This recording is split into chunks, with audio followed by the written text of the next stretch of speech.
kepala cabang masih di kantor Bupati begitu, jadi ada hal yang mendesak memang seharusnya membawakan materi pada hari ini. Kemudian nanti akan diwakilkan oleh Pak Ade Eka Satria, ini selaku kepala bagian pelayanan kepada peserta. Jadi kalau untuk yang datang ke kantor biasanya untuk pelayanan administrasi di depan, terkait informasi kepada peserta program-program BPJS Kesehatan itu lebih ke Pak Ade begitu. Jadi izin sebelumnya saya buka dulu ya kegiatan pagi hari ini. Biasanya kalau di BPJS Kesehatan tuh bukanya pakai pantun. Ya, sih.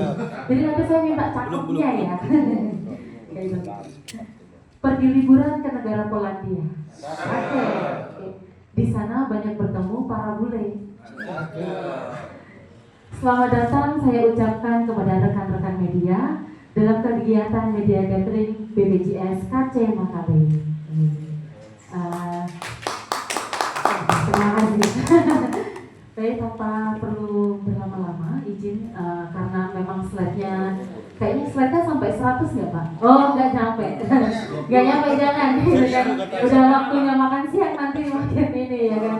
Singkat saja ya, jadi kita nanti akan disampaikan poin-poinnya program JKN sekaligus beberapa isu yang terkait di Toraja karena nanti kita adakan diskusi juga dengan rekan-rekan media. Dari Bapak Ade untuk yang waktu dan tempat saya persilakan.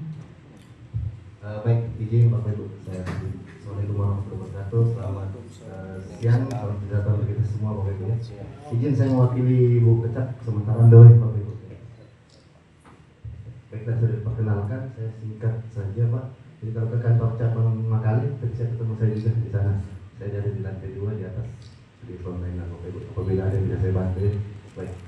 Jadi meeting hari ini yang pertama terkait dengan pelayanan kesehatan di fasilitas kesehatan dalam program Jaminan Kesehatan Nasional JKN. Jadi ini keterkaitannya. Yang pertama, kenapa kita harus jadi peserta terkait dengan perlindungan untuk jaminan kesehatan. Terus yang berikutnya adalah kepatuhan sebagai warga negara Indonesia. Jadi memang sudah diwajibkan Bapak Ibu ya. Terus yang ketiga gotong royong. Ini gotong royong terkait dengan iuran. Nah, Bapak Ibu sudah tahu lah, Ibu sudah ada iuran gotong royong ya. Iya gitu. Khususnya untuk peserta mandiri dan PPU pekerja penerima upah atau pegawai perusahaan itu. Jadi ada 3 ini Bapak Ibu ya.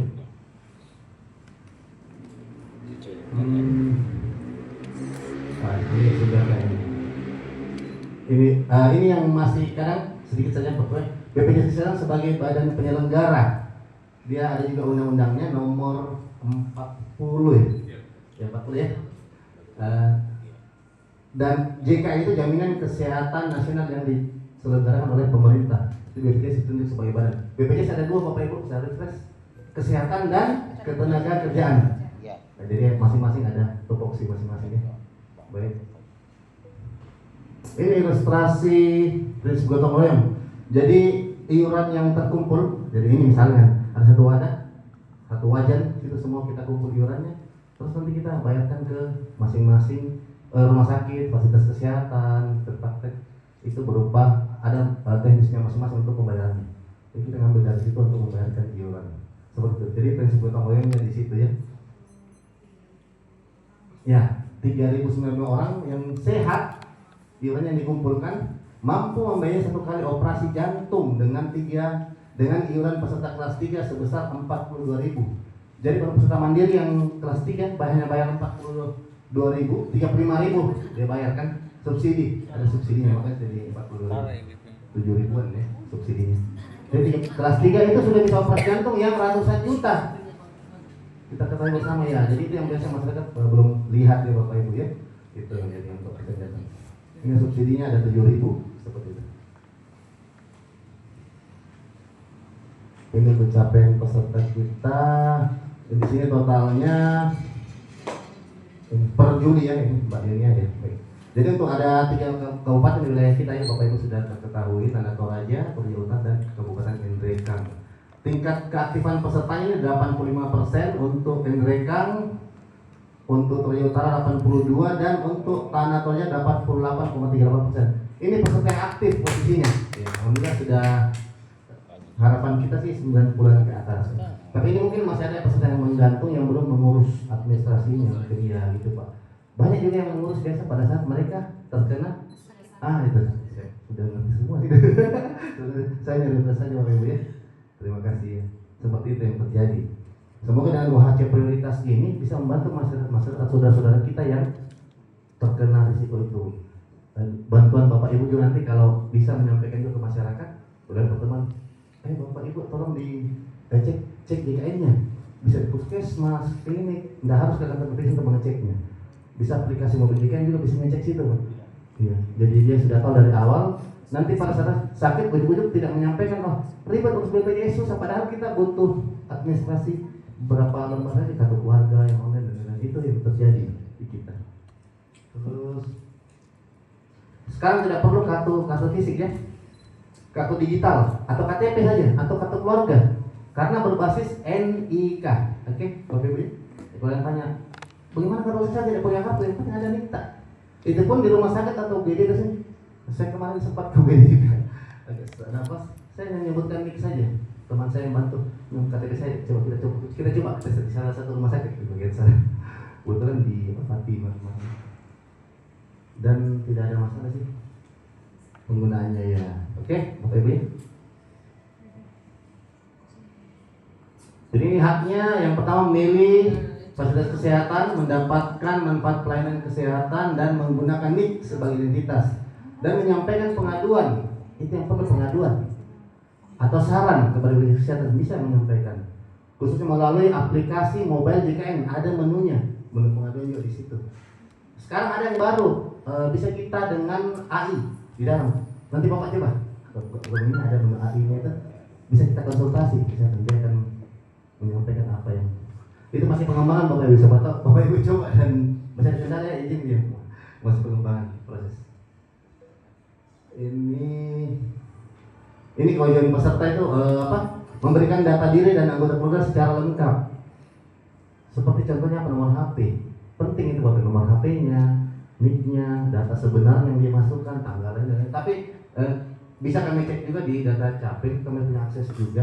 Biasanya konfirmasi saya, Pak, betul tanggalnya tanya? Tidak Pak, nama salah hurufnya nih, perbaiki dulu. Karena kami berbasis Capil Pak pada saat pendaftaran. Mohon maaf kalau ada itu laporan misalnya Pak ada info, Pak susah BPJS daftar, enggak, mudah sekali. Yang penting data tak sesuai Capil, langsung bisa kita daftarkan. Ini membayar iuran paling lambat tanggal 10 setiap bulan. Iurannya bisa dibayar di SMS banking, bisa M-banking, bisa Indo Alfa, kantor pos, banyak tempat-tempat pembayaran Bapak Ibu. Pelayanan kesehatan kita bisa dapat di FKTP, biasa kita sebut FKTP, fasilitas kesehatan tingkat pertama. FKTR ini rumah sakit rujukan ya. Jadi memberikan ini intinya kita dapat mengakses semua layanan kesehatan di seluruh Indonesia Bapak Ibu. Kalau Bapak Ibu ada yang misalnya atau saudara atau keluarga yang keluar daerah, dia bisa akses tetap di seluruh, misalnya dia terdaftar di Makassar fasilitas kesehatannya, dia bisa tetap gunakan di Makassar, gimana gitu. Pasti ditanya nanti, Paskes ini Pak di Makassar, itu aja. Kenapa belum ke sini? Oh saya lagi jalan-jalan, saya lagi kunjungan keluarga, sampai itu saja. Bisa dilayani tetap. Oke? Kalau UGD langsung ke UGD terdekat. Oke Bapak Ibu ya, kalau ada pendamping. Intinya itu, ini daftar FKTP nanti bisa kita berikan. Hampir semua sih sudah terdaftar di baik di Endrekan, Korea Utara, dan atau aja. Ini rumah sakit 8 ya, ada rumah sakitnya. Endrek yang kerjasama dengan BPJS Kesehatan. Jadi kita harapkan semuanya rumah sakit bersama agar akses pelayanan kesehatan dapat diberikan kepada peserta dimanapun. Oke. Next. Ini prosedur pelayanan kesehatan di FKTP sama sih. Kalau tidak gawat darurat, jangan ke UGD. Pasti ditolak ya, ada kriteria kan? Sama kayak kemarin Bapak Ibu ya. Ya prosedur darurat. Kriteria gawat darurat itu adalah kalau tidak segera ditindaklanjuti bisa membahayakan jiwa atau mengakibatkan kematian. Itu biasanya. Jadi sudah ada juga standar UGD. Kemarin juga saya coba dan memang saturasi saya agak rendah, tapi pas dikasih obat di sana jadi lebih baik. Nah itu, kalian rumah sakit tetap melayani. Saya tidak banyak tanya juga, kemana sih jadi jam 2 saya datang. Saya coba di rumah hari gimana pelayanan kita, dan seperti yang kita dengar di medsos, mohon maaf yang lain ya, masing-masing ada kelebihan dan kekurangan ya. Sebenarnya bisa dikomunikasikan dengan petugas BPJS 1. Di setiap rumah sakit ada itu petugas BPJS 1. Jadi dia biasanya di loket rumah sakit, adminnya ada 2 foto.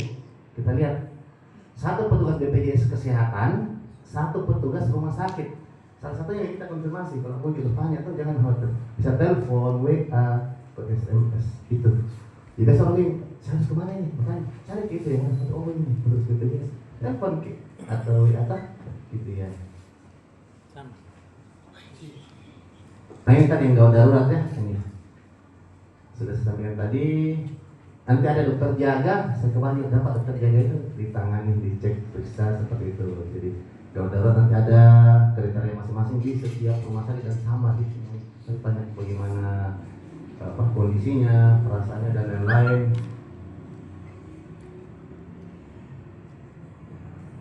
Ini biasa promotif preventif.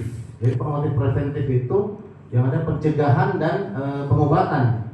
Nah ini sebenarnya nih untuk ada berkaitan masing-masing ya untuk yang hidup sehat. Kalau ini tadi promotif mempertahankan atau olahraga, jadi ada pencegahan dengan penanganan pada saat terkena resiko penyakit atau sakit, dan juga rehabilitatif ini terakhir memberikan fungsi. Nah itu biasanya ada yang kontrol di rumah sakit, masih dibuatkan kontrol. Kalau dia di rumah sakit dibuat kontrol dulu, seminggu sekali begini. Tapi kalau sudah kondisinya baik, dia akan dibalikkan ke FKTP-nya. FKTP itu fasilitas kesehatan tingkat pertama. Bapak Ibu bisa lihat di kartunya ada, misalnya puskesmas apa, dikembalikan ke situ peralatannya. Begitu. Jadi tidak perlu ke rumah sakit lagi, ke situ dulu. Oke. Jadi ini pencegahan dan pengobatan. Oh ini screening, Bapak Ibu penting. Screening kesehatan 1 tahun sekali kita lakukan terhadap diri kita. Jadi resiko kita. Kayak saya agak merokok, agak ngopi, itu saya masukkan. Oh saya darah tinggi misalnya, atau asam urat, saya masukkan. Nanti terakhir ada penelitiannya. Ini minta tolong diisi juga, jadi bisa ada di scan. Penting untuk data peserta BPJS kesehatan, Bapak Ibu, penting ini. Kami pun semua melakukan screening ini, jadi screening kesehatan, deteksi sejak dini penyakit ya. Iya itu risiko-risiko yang akan terjadi.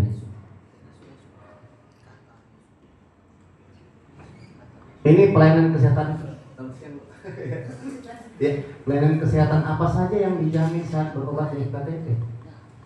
Fasilitas FKTP bahasanya, maksudnya fasilitas kesehatan tingkat pertama. Itulah dokter praktek swasta, puskesmas, klinik itu FKTP kami nyebutnya, Bapak Ibu.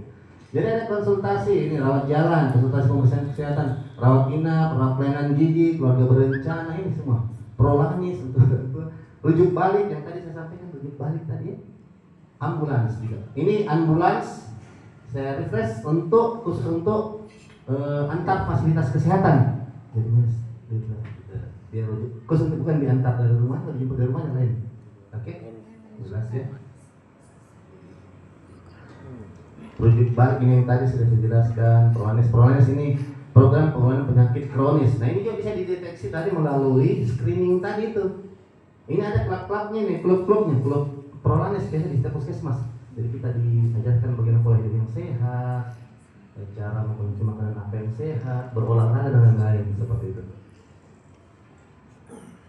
Ini antrian online. Nah, antrian online itu mungkin sudah ada pernah pakai ya di sini. Pernah lihat Ibu? Lewat HP kan di rumah, jadi saya nunggu. Oh antrian saya ke 10, sekarang ke 8, masih bisa nggak masak ini dulu. Itu Bu ya? Memudahkan Bu ya? Terima kasih. Testimoni Ibu, bisa testimoni juga Mbak ini. Oke, antrian online bisa melalui aplikasi mobil JKN. Jadi kita tidak perlu datang capek-capek lagi mengantri lama-lama. Gitu, kita bisa dari rumah menggunakan HP untuk antrian. Saya di sini sering mendaftarkan mertua saya di Makassar. Nah, saya mau berobat besok. Oh di mana? Nah, bisa seperti itu. Saya tetap mendaftarkan mertua saya. Gitu. Jadi dia sudah dari fasilitas kesehatan pertama ada klinik, dibuatkanlah rujukan. Saya buka di aplikasi saya, kebetulan dia masuk ke data saya. Ya, oh sudah ada rujukan, saya tinggal pilih besok rumah sakit ini. Bisa seperti itu. Jadi Bapak Ibu yang ada tanggungan orang tua di dalam itu bisa. Oke ya, ini di sini menunya pendaftaran antrian online pada saat membuka. Oke. Ini yang tadi di luar wilayah, di luar domisili. Jadi kalau kita berobat, misalnya si A di sini dia jalan-jalan ke Makassar, gitu aja ya. Dia tiba-tiba habis makan coto naik darah tingginya mungkin tegang lehernya Pak. Itu bisa langsung ke fasilitas kesehatan tingkat pertama. Atau kalau memang dia sempat pingsan atau oleng sekali langsung ke UGD. Nanti dia perlihatkan kartu yang aktif. Oke, yang dijamin adalah yang aktif. Oke. Bisa seperti itu. Jadi tidak bisa digunakan di seluruh Indonesia. Ini antrian online sudah tadi ya. Ini obat kosong. Bisa kita berkoordinasi dengan administrasi rumah sakit. Biasanya kalau obat kosong biasa dia mungkin ada kerjasama dengan apotek dan lain, biasa kita diminta diambil situ. Tapi kalau ada pembelian ditanya dulu, kok bisa beli? Kan semuanya sudah dijamin ya. Khususnya yang penyakit yang kronis biasanya itu. Tolong dikonfirmasi dulu. Kalau kurang jelas atau kurang puas bisa tadi yang saya sampaikan ada foto petugas BPJS 1 itu Bapak komunikasi. Ini denda pelayanan itu kalau peserta pernah menunggak lebih dari 1 bulan. Misalnya peserta mandiri, dia menunggak lebih dari 1 bulan nonaktif, atau lebih dari 1 tahun, atau lebih dari 2 tahun dia menunggak. Dia nanti pada saat tiba-tiba mau pakai di hari H, itu dia mau pakai, dia akan diminta untuk melunasi iuran dulu. Setelah melunasi iuran, nanti dia akan pada saat menjalani perawatan dia akan otomatis itu ada denda layanan, misalnya operasi dan lain-lain, perawatannya, denda layanannya ada, akan nanti dari pihak administrasi perhitungnya plus semua bisa kita tanyakan rincikan gitu untuk denda pelayanan ya.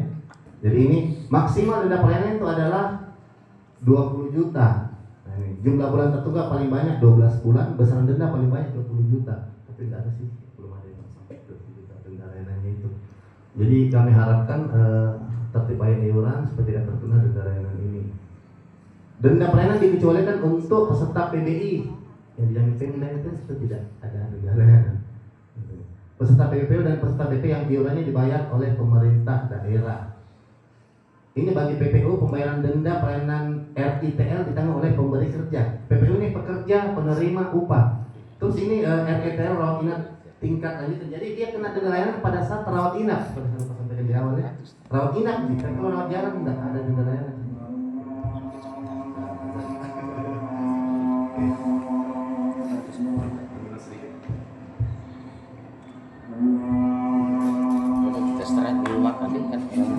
Ini untuk yang bolehkah peserta program JKN terlibat atau pulang dari RS atas permintaan sendiri. Nah, jadi peserta program JKN tidak diperkenankan untuk meminta rujukan atau pulang sendiri. Misalnya saudara sehat-sehat, saya mau pulang, bosan main di rumah sakit, itu tidak bisa. Jadi dokter yang menentukan periksa dulu, di situ baru diizinkan atau belum. Oke. Apabila terjadi peserta program JKN tidak dijamin pelayanan kesehatannya oleh BPJS Kesehatan, terus konsekuensi atau keputusan pribadi peserta menjadi tanggung jawab peserta. Ini perhatian. Apabila terjadi kendala, membutuhkan informasi, menghubungi petugas BPJS 1 yang tadi. Jadi jangan khawatir. Di loket depan. Di loket administrasi biasanya ada foto, mungkin nanti kita lihat Pak, dua foto biasanya itu. Kayak seperti ini. Ini fotonya. Nah, ini BPJS 1 biasanya seperti ini. Dia pakai rompi Pak, rompi hijau dan ada tulisan. Ini kita rolling keliling di seluruh Indonesia ini ada. Oke, bukan hanya di sini. Seluruh Indonesia aja rolling rumah sakit satu petugas memegang beberapa rumah sakit. BPJS 1 dilengkapi dengan atribut rompi berwarna hijau. Bertuliskan BPJS 1, BPJS Kesehatan siap membantu. Oke. Ini juga Bapak Ibu apabila mau informasi bisa menghubungi atau melalui aplikasi mobil JKN atau call center 165. Oke, 165 langsung call. Seperti itu. Ini manfaat yang tidak dijamin, ini Bapak nanti bisa ngecek apa saja. Oke. Contohnya ya, banyak. Nah, ini apa kecelakaan lalu lintas dijamin oleh BPJS Kesehatan? Nah, ini kecelakaan karena ada kriteria kecelakaan kerja, misalnya mau pergi kerja itu dijamin oleh BPJS Ketenagakerjaan. Yang cair kartunya. Penjamin. Bang Toto sudah punya kartu. Oh sudah. Mantap. Saya kartu digital itu. Tommy juga saya. Iya. Jadi sini yang kedua kecelakaan lalu lintas tunggal akibat kelalaian pengendara. Yang ketiga kecelakaan lalu lintas ganda. Gitu. Apabila butuh pasti pengaduan terkait ini bisa 165 kayak tadi ya, atau ke 0811 8165 165 sini ada. Oke, untuk kecelakaan. Ini kecelakaan lalu lintas akibat menggunakan kendaraan tidak sesuai ketentuan. Ini kemarin terjadi ya, dan ada lagi setelah yang terjadi, masih terjadi setelahnya itu yang di Toria Utara Pak ya, itu tidak dijamin oleh BPJS Kesehatan. Oke, untuk penjaminan kecelakaannya itu ada di ini juga, ada surat edaran dari Toria Utara, di sana sempat membuat surat edaran, tapi dia berlaku di seluruh Indonesia sesuai dengan Undang-Undang Nomor 22 Tahun 2009 tentang lalu lintas dan angkutan jalan pasal 137 ayat 4. Jadi di sini ternyata sudah tidak ada lagi yang pakai open cup atau truk seperti ini. Oke, Bapak Ibu ya. Jadi itu tidak dijamin oleh BPJS Kesehatan pada saat terjadi kecelakaan dan dirawat di rumah sakit. Oke, nanti ini. Baik, terima kasih. Semoga nanti bisa kita jawab. Terima kasih Bapak Ibu, selamat siang. Terima kasih Pak Ade atas paparan materinya pada hari ini. Baik teman-teman, rekan-rekan media, jadi sudah semakin siang, mungkin kita lanjutkan aja dengan sesi diskusi. Jadi mungkin ada dari teman-teman media ada yang pertanyaan terkait pergantian sekarang. Kalau bertanya. Perkenalkan nama. Nama dari mana? Belum. Iya, kalau tak kenal maka tak sayang ya. Jadi harus perkenalan dulu dari media mana ya. Oh boleh, kalau mau kasih pantun juga. Ubur-ubur. Status. Masih jomblo. Jadi gini, Lapor kok. Sekalian nomor rekening nak. Lapor nih. Jadi gini, selamat siang, saya Muhammad Hanif dari Diskuta Tidak Newsnet. Kemarin saya mendapatkan info ada ribuan warga di Toraja Utara khususnya dinonaktifkan BPJS-nya dari kepesertaan BPJS. Ya, itu saya dapat info dari beberapa puskesmas. Kemarin yang lebih detail lagi di puskesmas Sopai sekitar 750 orang di kecamatan Sopai yang dinonaktifkan Kepesertaannya. Ya pesertaan ya. Ya, Sini saya dulu. dari BPJS ini Apa yang bagaimana itu? bisa terjadi seperti itu?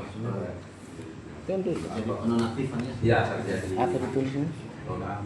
Ya, itu saja. Mungkin ada yang lain. MPWP. Satu dulu. Satu dulu. Saya Iya, juga. iya. Jadi teman-teman mintanya satu pertanyaan langsung dijawab. Saya mau bertanya, istriku benar bukan? Ada. Oke, masalahnya. Masih bisa ini? Jangan. Tidak, maksud saya. Polisi absen. Ketenaga kerjaan nih. Saya jawab ini Pak. Baik Pak, pertama terima kasih pertanyaan yang sangat baik Pak. Jadi untuk peserta yang terjadi penonaktifan peserta itu, sebenarnya kami butuh info juga dia peserta segmen apa. Tapi yang terjadi terakhir ini adalah peserta dinonaktifkan dari dinas sosial, dari kementerian dari kantor pusat. Biar kami sebut gitu, pusat ya, dari sosial. Nah itu salah satunya adalah terkait dengan validitas datanya, keakuratan datanya. Jadi peserta yang dinonaktifkan tersebut bisa mengecek datanya yang pertama melalui mobile JKN, terus bisa mengecek datanya juga di dinas sosial terdekat di domisili masing-masing untuk memastikan datanya, dan bisa mengusulkan datanya juga untuk didaftarkan kembali oleh dinas sosial. Apakah didaftarkan kembali ke yang tanggungan dari pusat atau yang dari pemerintah daerah kalau masih ada kuotanya. seperti itu. Jadi untuk pendaftaran itu dibutuhkan validitas data. Yang pertama validitas datanya, NIK-nya sudah online, NIK-nya sudah betul, dan ada juga yang kemarin salah satunya itu dia sudah terdapat di segmen lain, misalnya pekerja penerima upah, sehingga dia tidak berhak lagi kan untuk daftarkan seperti itu. Jadi agar mengecekkan datanya dulu, melihat apa yang terjadi dengan datanya. Salah satunya itu tadi yang saya sebutkan. Jadi biasanya data validitas data tidak sesuai atau dia sudah terdapat di segmen lain, itu yang terjadi. Apakah tidak ada sosialisasi sebelumnya ke masyarakat terkait itu karena mereka ya tidak tahu, tidak mengetahui. Ya. Jadi kalau untuk sosialisasi kami ada program juga sebenarnya dari BPJS. Jadi BPJS kami setiap minggu melakukan sosialisasi di Lembang-Lembang khususnya Pak, kami lakukan. Jadi biasa diundang ke masyarakat. Harapan kami adalah pihak dari Lembang juga menyampaikan pada saat pertemuan dengan masyarakat, Bu, Pak, Ibu, cek data apakah aktif. Nah itu tadi gunanya mobil DKI misalnya, biar bukan dia, anaknya atau saudaranya punya aplikasi, bisa juga melakukan pengecekan di situ, atau melalui aplikasi WA Pandawa, masukkan nomor NIK-nya, nanti di Pandawa itu tinggal dicek ya. Bapak Pandawa coba mungkin 0811 165 165 dan nomor Pandawa itu. Jadi ada di atasnya Pandawa ya. Itu tinggal kita cek situ, nanti dia minta isi NIK dan lain, kelihatan oh ini aktif, ini tidak, itu Pak.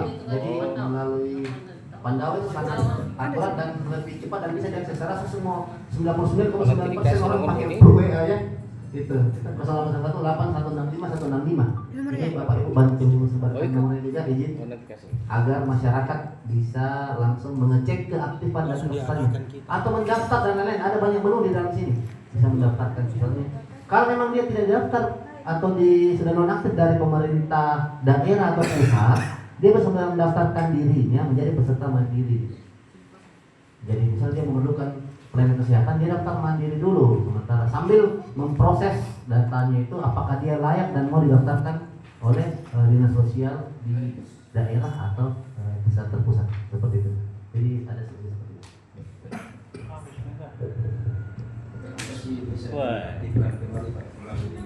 Ya bisa namanya.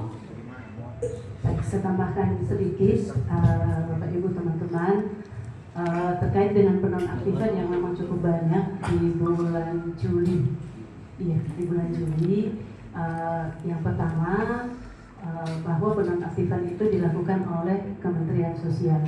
Setiap bulan Kementerian Sosial melakukan validasi data terhadap penerima bantuan iuran yang menjadi tanggungan pemerintah pusat.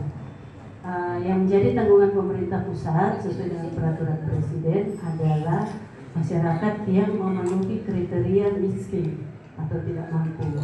Nah, di Juli sesuai informasi yang kami terima bahwa Kementerian Sosial melakukan perubahan data dari data DPKS, data terpadu kesejahteraan sosial, menjadi data sen.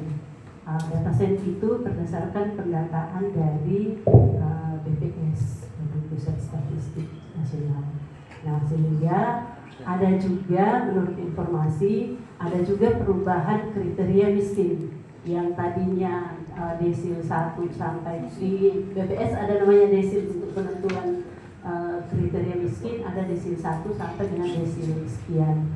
Nah, mungkin sampai dengan desil 10 atau desil berapa, tetapi yang digunakan sekarang menurut informasi adalah yang masuk kriteria desil 1 sampai 5. Kalau yang sebelumnya mungkin desil 6, 7, 8 masih masuk kriteria. Nah, sehingga itu yang banyak dinonaktifkan. Tidak lagi memenuhi kriteria sebagai penduduk miskin. Nah, kemudian yang berikut tadi yang disampaikan Pak Ade, ada yang datanya tidak valid. Misalnya NIK-nya ketika disinkronkan dengan NIK Dukcapil yang elektronik, ternyata belum terdaftar di situ. Itu juga dinonaktifkan. Mungkin itu yang paling banyak dinonaktifkan. Untuk reaktivasi kembali, kalau mau masuk mau didaftarkan kembali menjadi tanggungan pemerintah pusat, yang bisa direaktivasi kembali hanya yang masuk ke kriteria tadi desin 1 sampai 5. Tapi diusulkan dulu ke Kementerian Sosial. Ya. Kecuali yang sakit, ada kriteria, sudah ada surat dari Kementerian Sosial juga bahwa penyakit ini kalau mendapatkan surat keterangan dari fasilitas pelayanan kesehatan dengan penyakit ini itu bisa melapor ke dinas sosial kemudian diaktifkan kembali. Ya. Mungkin itu tambahan dari saya. Terima kasih. Baik, terima kasih Ibu. Dari rekan-rekan media lainnya ada yang mau ditanyakan? Ya, silakan Pak.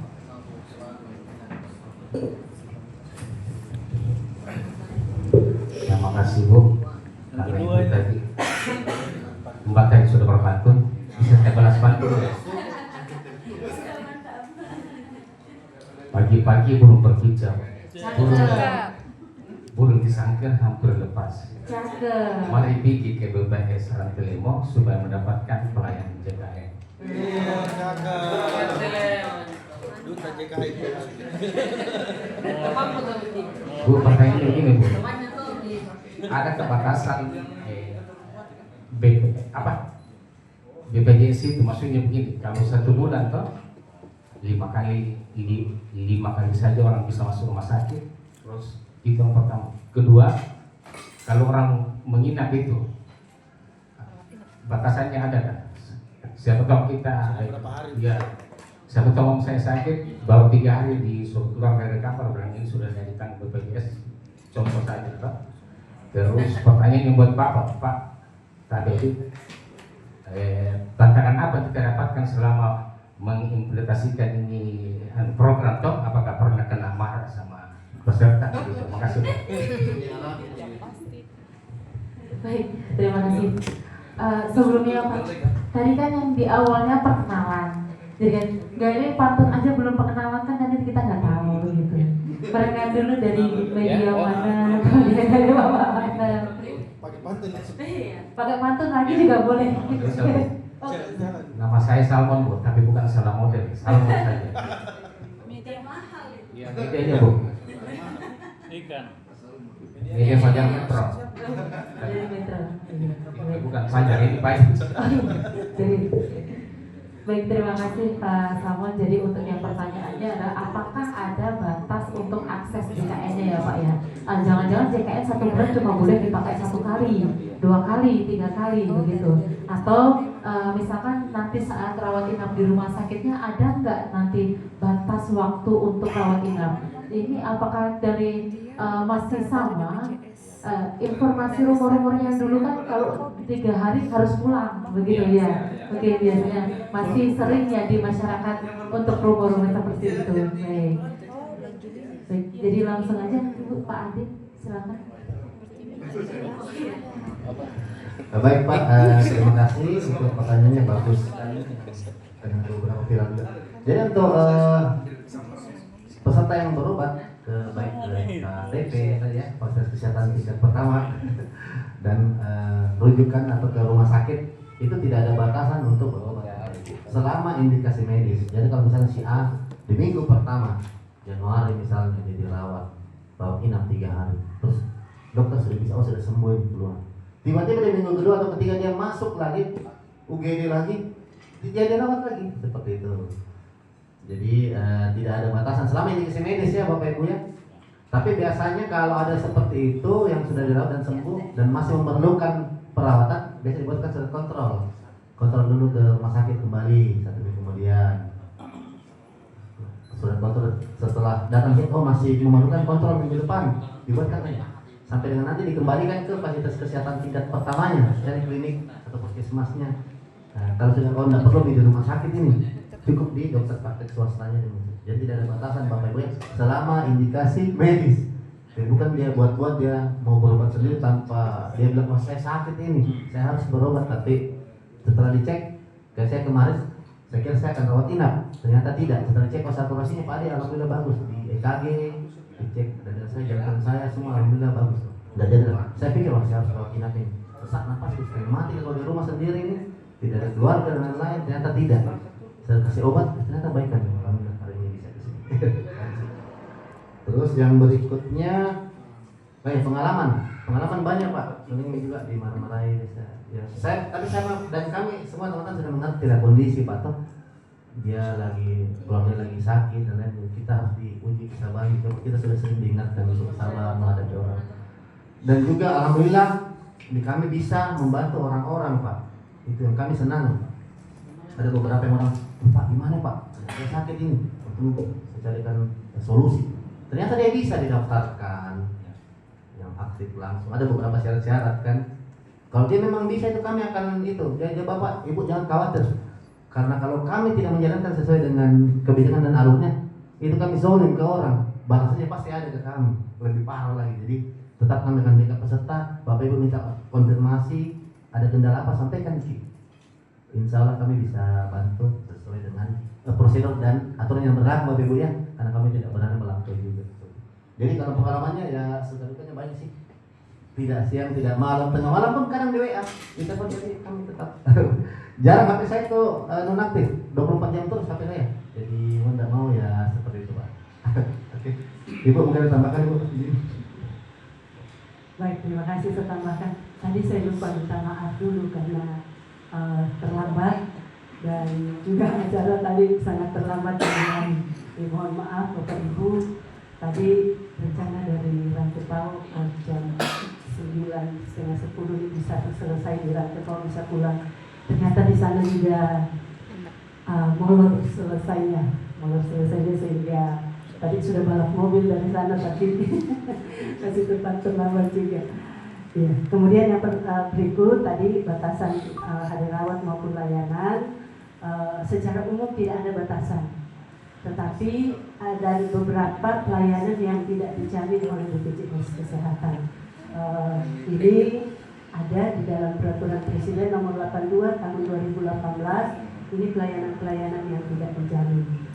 Nah, kemudian untuk pelayanan di UGD juga ada kriteria UGD yang dijamin oleh program CKN. Jadi tidak semua pasien yang masuk melalui UGD itu bisa dijamin oleh CKN.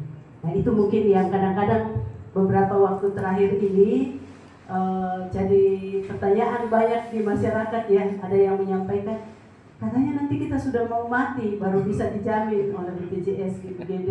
Mereka di UGD ternyata dokternya menyatakan ini bukan kasus gawat darurat sehingga tidak dijamin.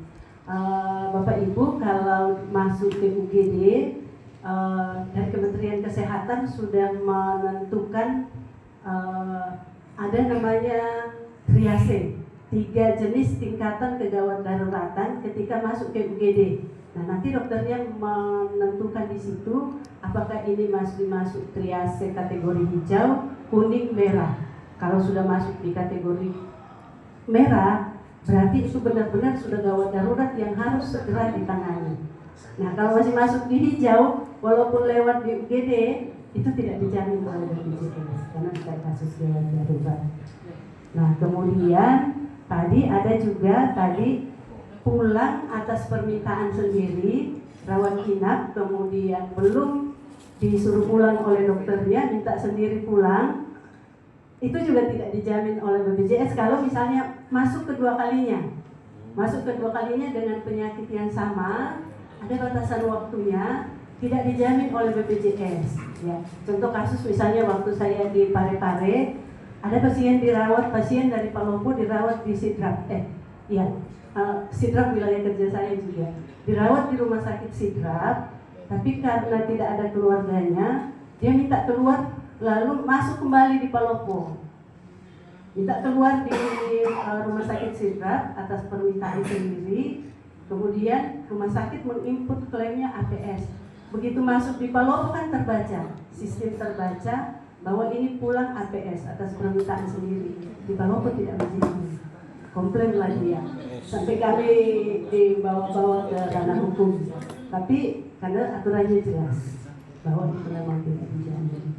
Nah, itu ada pulang atas permintaan sendiri tidak dijamin, atau ke rumah sakit puskesmas minta rujukan, minta sendiri saya mau berobat ke rumah sakit, itu juga tidak dijamin.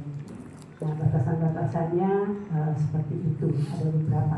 Selain yang ini, sama seperti tadi ada batasan kecelakaan kerja tidak dijamin, kemudian kecelakaan lalu lintas ganda itu bersama-sama dengan jasara harja, kemudian tadi yang kecelakaan lalu lintas tanpa surat keterangan, surat lapor polisi itu juga tidak dijamin. Kecelakaan lalu lintas harus ada surat lapor polisinya.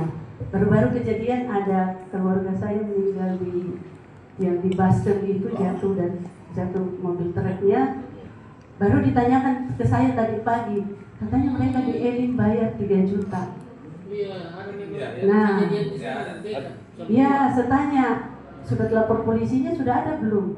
Ini baru mau diurus hari ini. Oh iya, pantas dia bayar. Karena ketika masuk, kemungkinan besar tidak melapor bahwa saya akan pakai BPJS. Kalau dia lapor saya pakai BPJS, pasti disuruh urus surat keterangan, surat lapor polisinya sebelum dia pulang. Sudah harus menunjukkan surat lapor polisinya. Kemungkinan besar, saya bilang kemungkinan besar tidak menyampaikan bahwa akan pakai BPJS. Ya. Sampai pulang tidak ada surat lapor polisinya. Ya, maka dia jadi pasien umum. Iya, pasien umum. Ya, pasien umum. Karena persyaratan baik BPJS maupun jasara harja harus ada surat lapor polisi, baru bisa dijamin. Karena dari lapor polisinya itu akan menentukan dia kecelakaannya seperti apa, ganda, tunggal, ataukah dia misalnya seperti ini dia menggunakan mobil truk dalam rangka apa. Nah dari situ nanti akan ditentukan penjaminannya siapa. Kalau dia dalam perjalanan mau kerja, keterangan polisinya misalnya seperti itu, berarti bukan BPJS Kesehatan tapi BPJS Tenaga Kerja. Nah, dari keterangan-keterangan yang di laporan polisi itulah nanti menentukan penjaminannya siapa. Nah, itu pentingnya surat lapor polisi. Ya. Atau nanti di lapor polisinya dia dalam pengaruh minuman keras. Nah, itu tidak dijamin oleh BPJS. Walaupun ada surat lapor polisinya, tidak dijamin oleh BPJS.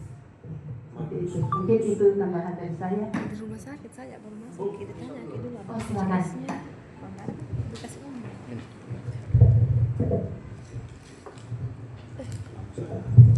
Ya, boleh langsung aja Bu. Ya, saya Gista dari Pedoman Media.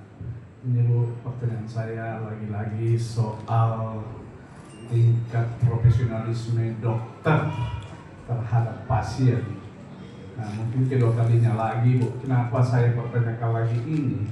Karena masih sering saja kita dengar salah diagnosa, gitu.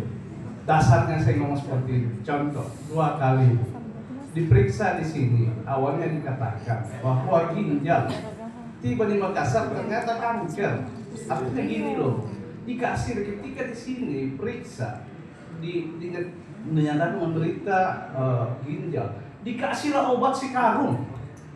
Ya, kenapa saya bicara? Karena memang banyak loh Bu.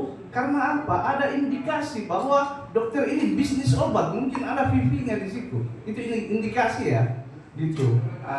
Tiba di Makassar, waduh lain ceritanya. Kenapa saya ngomong begini Bu? Karena pasien ini kan meskipun bukan mereka yang bayar, ditanggung oleh BPJS, kan kita mau bayar dokter.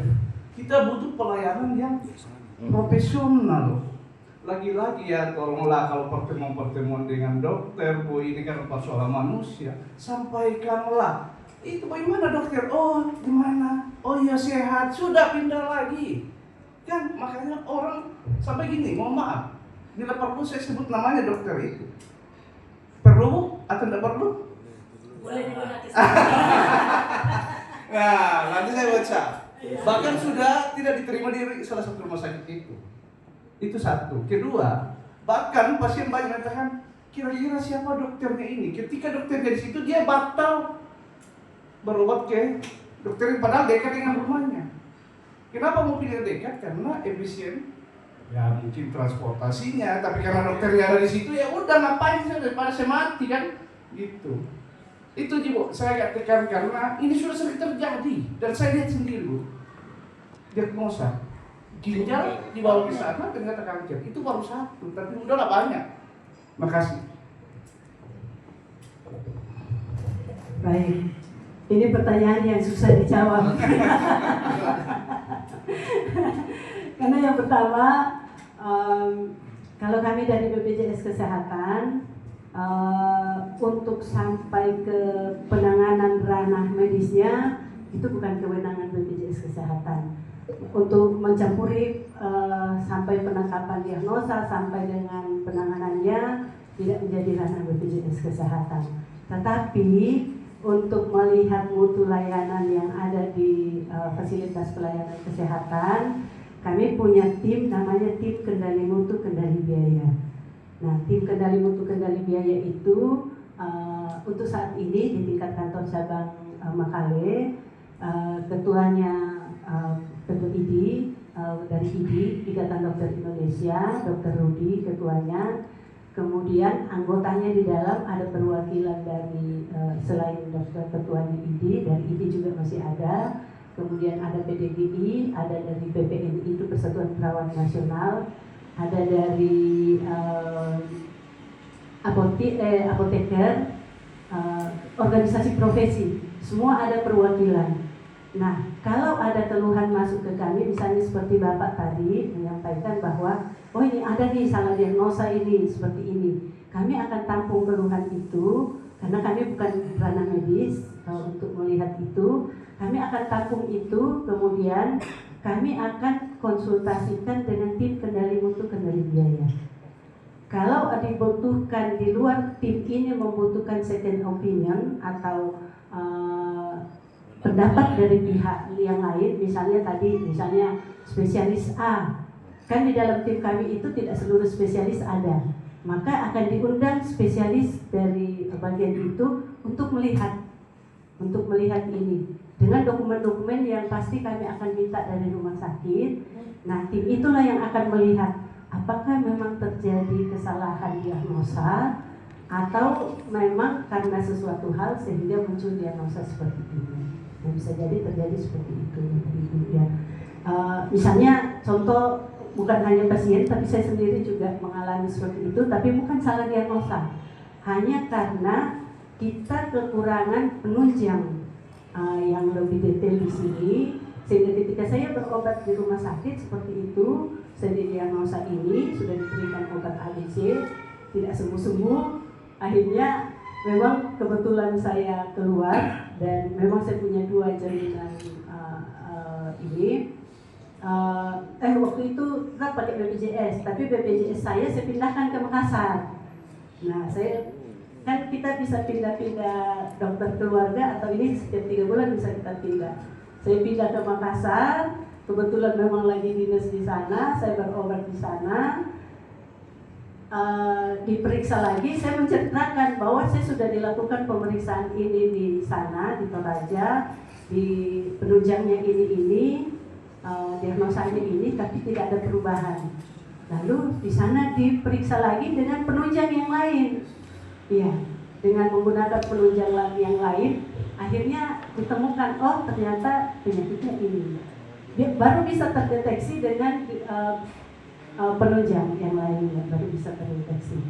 Nah, tetapi kalau seperti tadi bahwa mungkin sering terjadi dengan salah satu tadi bukan menyebut oknumnya, dengan salah satu oknum, bisa saja kalau keluhan masuk ke kami, itu akan kami tidak lanjuti seperti yang tadi, prosesnya seperti tadi. Tapi kami tidak bisa langsung bahwa oh ini salah, ini salah, ini salah.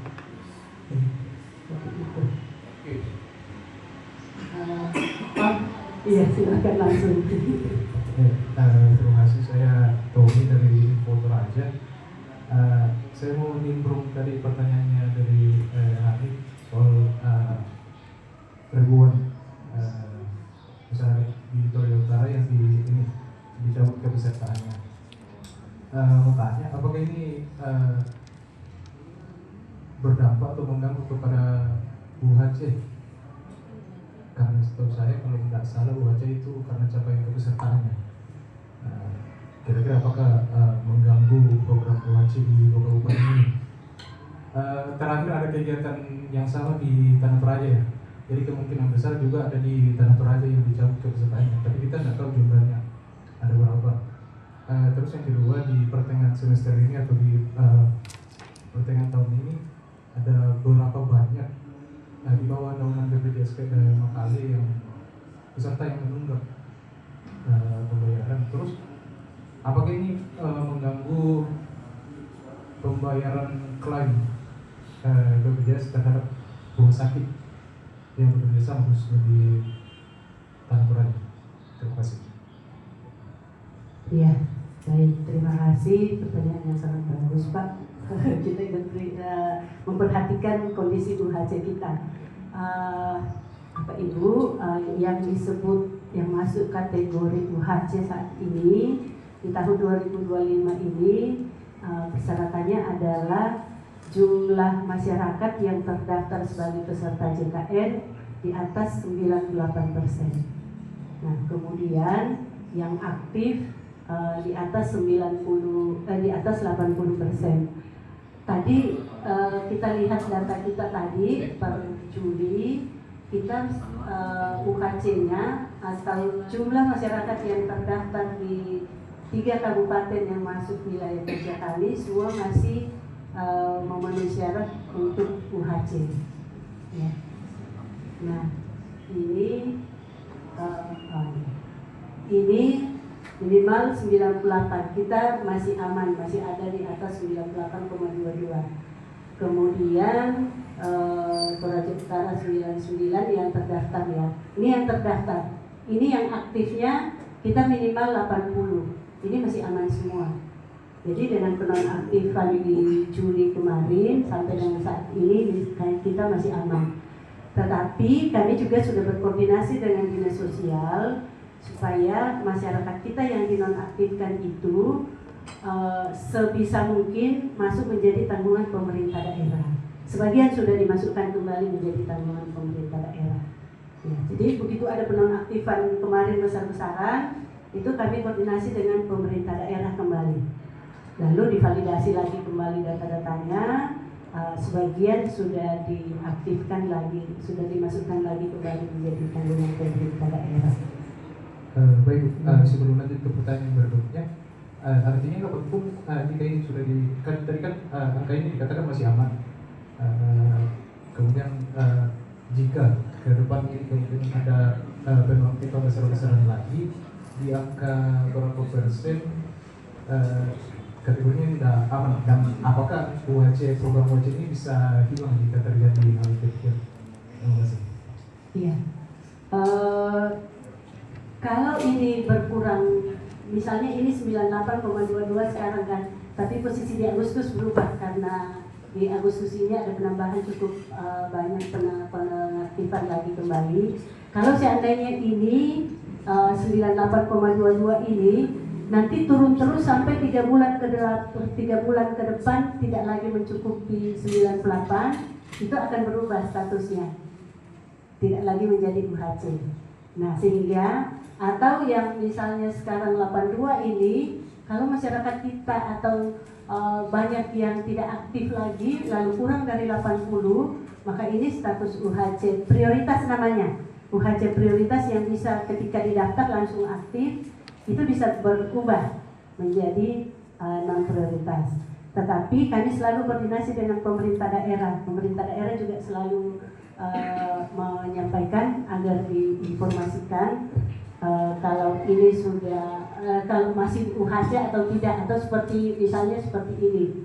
Nah, ini akan kami informasikan bahwa kalau berkurang lagi peserta kita sekian, kita tidak lagi bisa memenuhi syarat untuk UHC. Ini juga kami warning lagi. Jadi kalau tidak diaktifkan, masih terus berkurang non-aktifnya, jadi kita bisa tidak UHC lagi.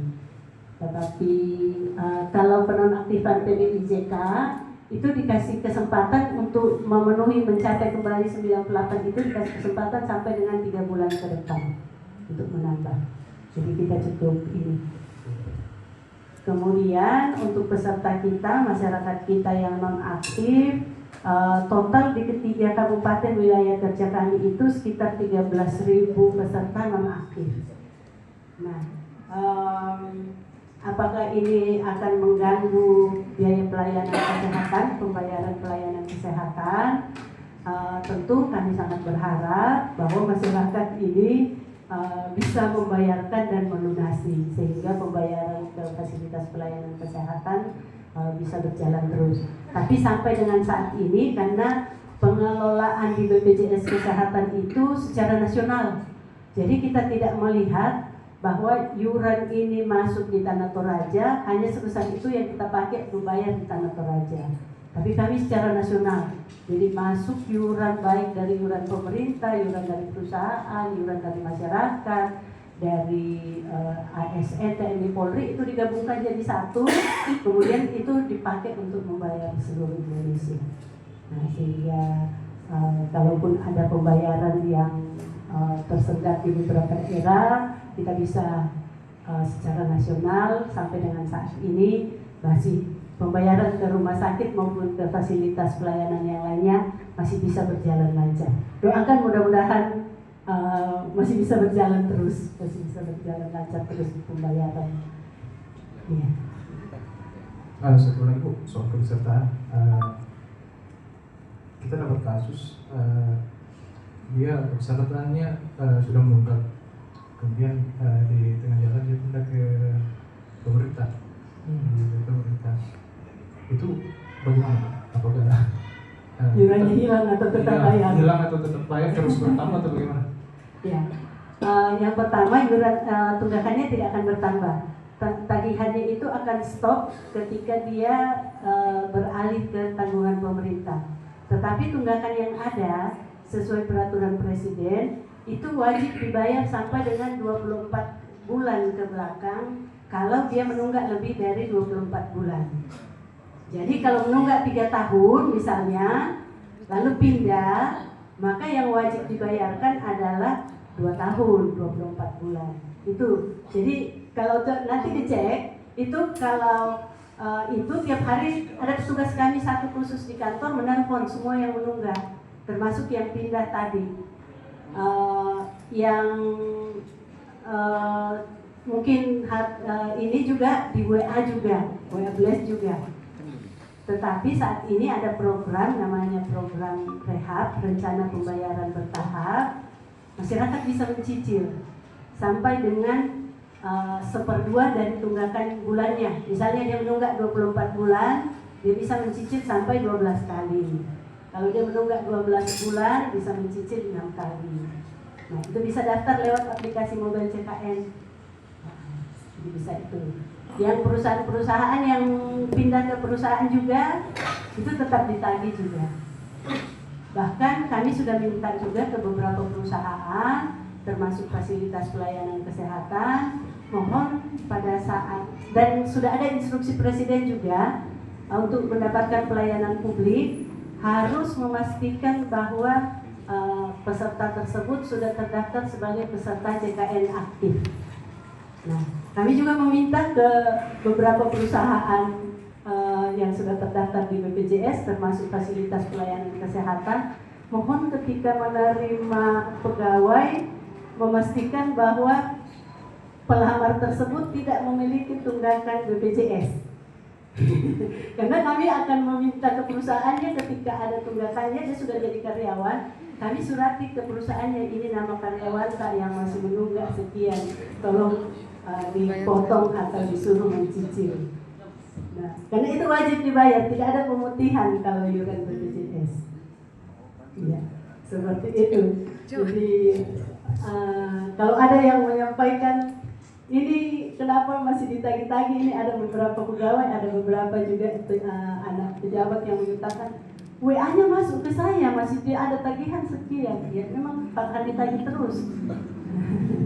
Dan tidak ada karena ini program wajib, ada yang menyatakan kami mau berhenti jadi peserta BPJS. Nggak bisa berhenti. Iurannya tetap akan muncul 24 bulan. Ya, yang akan ditagih terus. Oke, begitu itu. Terima kasih.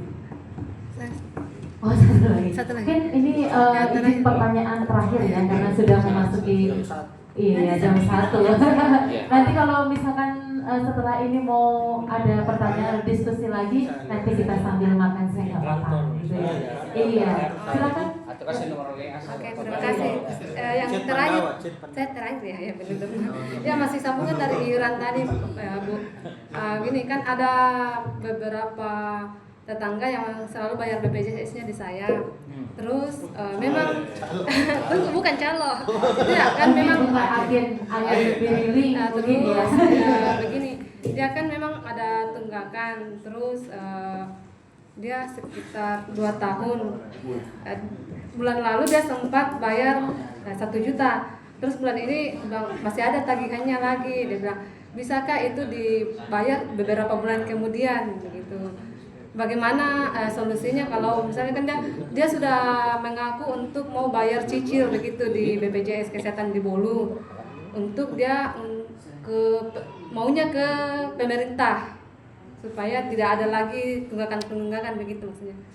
Apakah ada denda untuk pembayaran yang sebelumnya, karena lebih 10 juta katanya Pak Bu untuk dendanya, cuma dia baru bayar 1 juta untuk cicilan 12 bulan. Lebih 10 juta karena memang mereka 4 orang untuk 1 keluarga. Tagihannya lebih 10 juta. Cuma saya nggak tahu total sebenarnya 10 juta berapa begitu. Pas saya kasih masuk untuk pembayaran pertama 1 juta. Bukan bulan lalu, 2 bulan yang lalu kayaknya. Saya tanya lagi, bagaimana cicilannya, kenapa nggak dibayar? Saya lagi, kan tadinya jangan sampai dendanya menumpuk atau bagaimana Pak ya Bu ya. Ya sekian.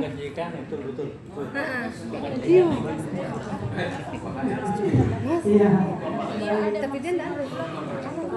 Yang pertama untuk denda tunggakan tidak ada. Untuk denda tunggakan, tapi kalau sakit akan kena denda layanan, tadi namanya denda layanan. Sakit rawat inap masuk, walaupun dia lunasi akan kena denda layanan. Iya. Oh jadi itu nggak bisa langsung beralih ke pemerintah ya? Bisa beralih, tetapi apakah dia disetujui oleh dinas sosial? Boleh. Bisa mungkin bisa koordinasi dengan dinas sosial. Ya, jadi kalau dia pindah ke dinas sosial kan sudah stop iurannya, tinggal membayar yang tunggakan. Kalau dia tidak pindah ke tanggungan pemerintah, begitu lunas muncul lagi iuran yang baru. Iya, saya khawatirnya dia sudah tidak mau bayar karena anaknya yang sakit pergi ke dokter keluarga, dia sudah tidak bayar. Bilang, anakku masuk tidak bayar, bilang. Tetap kayaknya dibayar kalau tunggakan. Ya, harus dibayar. Mungkin dokter keluarganya layani gratis, tapi kartunya pasti nonaktif kalau dia belum lunas. Iya, belum lunas, baru 1 kali bayar, udah. Pengakuannya ke saya lebih 10 juta tunggakannya. Ya, mungkin kelas 1. Lebih 10 juta. Jadi yang pertama iurannya wajib dibayarkan. Kemudian kalau mau pindah ke pemerintah, mereka yang harus koordinasi dengan dinas sosial. Oh iya. Oh iya. Ya sisanya boleh dicicil. Iya, dia katanya dibilang mau cicil, cuma dia sudah tidak mau lagi karena sudah bisa berobat. Begitu. Mungkin pindah ke pemerintah, kalau dia sudah dipindahkan atau masuk tanggungan pemerintah pusat, itu kartunya aktif, tapi iurannya tetap ditagih. Ya, ketika nanti dia non aktif, misalnya sekarang kan aktif, mungkin dia aktif, mungkin sudah masuk di tanggungan pemerintah, aktif, dia sudah bisa dilayani aktif. Tapi ketika dia suatu saat nanti dinonaktifkan lagi oleh pemerintah dan dia sakit, dia wajib melunasi seluruh tunggakannya, ini baru kartunya bisa dipakai. Ya, jadi lebih baik dia cicil sekarang sedikit daripada nanti tidak bisa dipakai. Nanti jangan sampai seperti ada kadang-kadang ternyata iuran ketika sakit dia mau lunasi iurannya, ada yang denda layanannya jauh lebih besar daripada tunggakan iurannya. Iya. Oke, saya kira itu. Baik, nanti untuk secara spesifik mungkin kalau ada tetangganya ada nomor BPJS-nya bisa dijabarkan ke saya Mbak. Jadi nanti biar kami cek juga. Ini kalau saya cek tagihannya sudah 5.600.000 kembali. Berapa? 5.600.000. Oh iya, berarti sudah ikut program rehab, yang cicilan begitu. Betul. Mungkin sekarang saya nggak mau bayar cicilan istilahnya karena sudah aktif kemungkinan sudah beralih ke bantuan pemerintah. Tapi kan tunggakan sebelumnya yang tadi 10 juta kan masih belum lunas ya. Jadi tetap untuk punya kewajiban melunasi tunggakan begitu. Jadi ya nanti bisa diteruskan untuk yang program-program rehabnya. Baik, terima kasih sebelumnya. Ini sudah menunjukkan pukul 1 kepada rekan-rekan media. Jadi untuk yang sosialisasi dan diskusi hari ini kita selesaikan ya. Untuk hari ini nanti bisa dilanjutkan diskusinya, mungkin mau tanya-tanya ada kasus-kasus ini, pengalaman juga sambil makan siang ya kan. Begitu. Izin tadi waktu pembukaan saya buka dengan pantun ya. Gak afdol rasanya kalau misalkan ditutup tidak dengan pantun lagi ya kan. Jadi minta cakepnya lagi. Baik. Baju kotor dicucinya harus dengan disikat supaya saat dipakai kita makin keren ya. Terima kasih media yang hebat sebagai penyambung lidah masyarakat. Mohon bantuannya untuk terus menyebarkan program-program JKN.